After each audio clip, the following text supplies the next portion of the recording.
प्रिय विद्यार्थियों, आज हम बीए प्रथम वर्ष इतिहास के द्वितीय प्रश्न पत्र के अंतर्गत भारत के मध्यकालीन भक्ति आंदोलन के विषय में चर्चा करेंगे।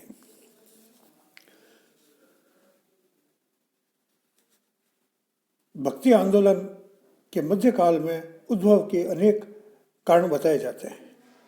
पहला, राष्ट्रीय आवश्यकता। भारत में जिस समय दिल्ली सल्तनत की स्थापना हुई उस समय देश में प्रचलित वैष्णव धर्म, शैव धर्म, शाक्त धर्म, बौद्ध धर्म तथा जैन धर्म उपस्थित थे ही, साथ ही इन धर्मों के भीतर भी बड़ी संख्या में मतांतर एवं संप्रदाय बने हुए थे। राजा महाराजाओं एवं साधु संतों से लेकर साधारण प्रजा तक दिग्भ्रमित होकर इन संप्रदायों में टूटी बिखरी हुई थी। प्रत्येक संप्रदाय स्वयं को ही सर्वश्रेष्ठ एकमात्र सत्य घोषित करता था तथा दूसरे संप्रदाय को पूरी तरह नकारता था। ऐसी स्थिति में जब भारत भूमि पर इस्लाम का आक्रमण हुआ तो इन संप्रदायों को एक ही दार्शनिक भाव में पिरोकर सर्व स्वीकार्य धर्म की छतरी के नीचे लाने की आवश्यकता हुई। यदि ऐसा नहीं किया जाता तो खंड खंड हुआ हिंदू धर्म इस्लाम की चपेट खाकर पूरी तरह से नष्ट हो जाता। बौद्ध धर्म इस काल में नष्ट प्राय था। जैन धर्म का प्रभाव अत्यंत सीमित था, किंतु हिंदू धर्म के विभिन्न समुदायों को समेटकर एक करने की आवश्यकता थी। शंकर के अद्वैत और मायावाद हिंदुओं को इस्लाम के समक्ष टिकाए रखने में समर्थ नहीं थे। इसलिए हिंदू धर्म को एक ऐसे दार्शनिक आधार की आवश्यकता थी जो भगवान के सर्वसमर्थवान और भक्तवत्सल होने का भरोसा दे, ताकि लोग अपने धर्म की श्रेष्ठता में विश्वास करें और विदेशी धर्म को स्वीकार नहीं करें। नंबर 2, हरे को हरिनाम। मुस्लिम शासन काल में हिंदू किसानों पर समस्त कर लाद दिए गए। मुसलमान बनने वाले किसानों के कर माफ कर दिए गए। इसी प्रकार हिंदुओं के लिए राजकीय सेवा के द्वार बंद कर दिए गए थे, किंतु मुसलमान बनने वालों को राजकीय सेवा में रखा जाता था, उन्हें सम्मानित किया जाता था। जब हिंदुओं का पेट भरना कठिन हो गया तो स्वतः ही मुसलमान बनने लगे। बहुत से लोग ऐसे भी थे जो मरना पसंद करते थे किंतु मुसलमान नहीं बनते थे। ऐसे लोगों ने हरे को हरिनाम की कहावत सार्थक करते हुए ईश भक्ति का सहारा लिया। तीसरा, क्रियात्मक शक्ति के नियोजन की आवश्यकता। जब हिंदुओं को बड़ी संख्या में राजकीय सेवाओं से निकाल दिया गया, उनकी खेतीबाड़ी चौपट हो गई, खेत व घर मुसलमानों द्वारा छीन लिए गए, उन्हें संपत्ति कमाने रखने के अधिकार से वंचित कर दिया गया, तब हिंदुओं के पास अपने क्रियात्मक शक्ति को नियोजित करने का माध्यम केवल भगवत भक्ति ही रहा। ऐसी संकटापन्न स्थिति में भक्ति भावना की अपार धारा प्रभावित हो चली। चौथा, सबके लिए सुलभ मार्ग की आवश्यकता। मुस्लिम शासन काल में हिंदू धर्म के बाह्य आडंबरों एवं जाति प्रथा से तंग आकर बहुत से हिंदू स्वेच्छा से मुसलमान बनने लगे। तब हिंदू धर्म सुधारकों ने इस बात को अनुभव किया कि हिंदू धर्म को सब लोगों के लिए सुगम और स्वीकार्य बनाना होगा, ताकि लोग इसे छोड़कर अन्य धर्म को न अपनाएं। इसलिए ईश्वर की सरल भक्ति का मार्ग विस्तारित किया गया, जो सबके लिए सुलभ थी, सबको बराबर स्थान देती थी। कहा गया कि जाति पाति पूछे नहीं कोई, हरि को भजे सो हरि को होई। पांचवा, पराधीनता के कष्टों को भूलने का साधन। दिल्ली सल्तनत के शासकों द्वारा हिंदुओं को आभूषण पहनने, घोड़े पर चढ़ने, राज की सेवा करने, संपत्ति रखने आदि के अधिकारों से वंचित कर दिया गया था। यह पराधीनता उन्हें सालती थी। भक्ति मार्ग उनकी पराधीनता के विस्मरण का अच्छा साधन सिद्ध हुआ।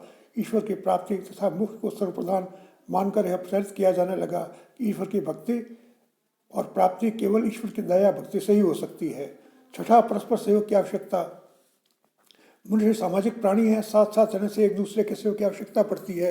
यह तभी संभव है जब समाज में कटुता नहीं हो। भगवत भक्ति का आधार भी समस्त प्राणियों को ईश्वर की संतान मानकर उनसे प्रेम करने की प्रेरणा ही है। सातवां, इस्लाम द्वारा मूर्ति पूजा का खंडन। आक्रांता मुसलमान मूर्तियों को तोड़ा करते थे, इसलिए निर्गुण भक्ति की धारा प्रभावित हो गई, जिसमें केवल राम नाम से ही उद्धार हो जाता था। मूर्ति पूजा और कर्म कांडों की आवश्यकता नहीं होती थी। समकालीन मूर्ति भंजन की प्रवृत्ति को निरुत्साहित करने के लिए भक्ति और विशेषकर निर्गुण भक्ति प्रभावित हो चली। मध्ययुगीन भक्ति संप्रदायों की विशेषताएं महत्वपूर्ण थी। इन लोगों ने एकेश्वरवाद, अवतारवाद का सहारा लिया। सगुण भक्तों ने ईश्वर की भक्ति विष्णु के अवतारों राम और कृष्ण के रूप में की गई। हिंदू धर्म सुधारकों का विश्वास था कि मोक्ष केवल ईश्वर की कृपा से प्राप्त हो सकता है।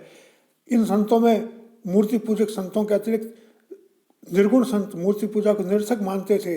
वे एक स्वर से जाति पाति का विरोध करते थे और रोम रोम में रमाए हुए राम के प्रति विश्वास करते थे। भक्ति आंदोलन की प्रमुख धाराएं गीता के अनुसार ज्ञान, कर्म, भक्ति और भक्ति के अंतर्गत ज्ञान मार्गी धारा के संतों ने हिंदुओं तथा मुसलमानों के बाह्यडंबरों तथा मिथ्याचारों की आलोचना करके दोनों को एक दूसरे के निकट लाने का प्रयास किया। इस धारा के प्रधान प्रवर्तक कबीर थे। प्रेम मार्गी धारा के अंतर्गत तुलसी के लिए राम स्वामी थे, सूर के लिए सखा थे, मीरा के लिए पति थे, नामदेव के लिए पिता थे। प्रेम मार्गी भक्तों की हरिदासी आदि धाराओं के संतों ने स्वयं को अपने उपास्य से देव की प्रेयसी घोषित किया। भक्ति मार्गी धारा के अंतर्गत संत अपने इष्ट देव की पूजा तथा उपासना में लीन रहते थे। वे ईश भजन को जीवात्मा के कल्याण का सर्वोत्तम उपाय मानते थे। भक्ति मार्गी संतों को राज दरबार के ऐश्वर्य के प्रति कोई आकर्षण नहीं था। भक्ति मार्गी धारा में राम भक्ति धारा के संतों की सबसे बड़ी विशेषता उनकी अतिशय विनयशीलता मर्यादाशीलता है। रामानुजाचार्य, रामानंदाचार्य तथा तुलसीदास राम मार्गी भक्ति धारा के संत थे। कृष्ण भक्ति धारा के संतों में निम्बार्काचार्य, चैतन्य महाप्रभु, वल्लभाचार्य, सूरदास, मीराबाई कृष्ण भक्ति धारा के संत थे। मध्ययुगीन भक्ति संप्रदायों के अंतर्गत शंकराचार्य की परंपरा में रामानुजाचार्य ने अद्वैत सिद्धांत के आगे विशिष्टाद्वैत सिद्धांत का प्रणयन किया। निम्बार्काचार्य ने द्वैताद्वैत सिद्धांत का प्रणयन किया।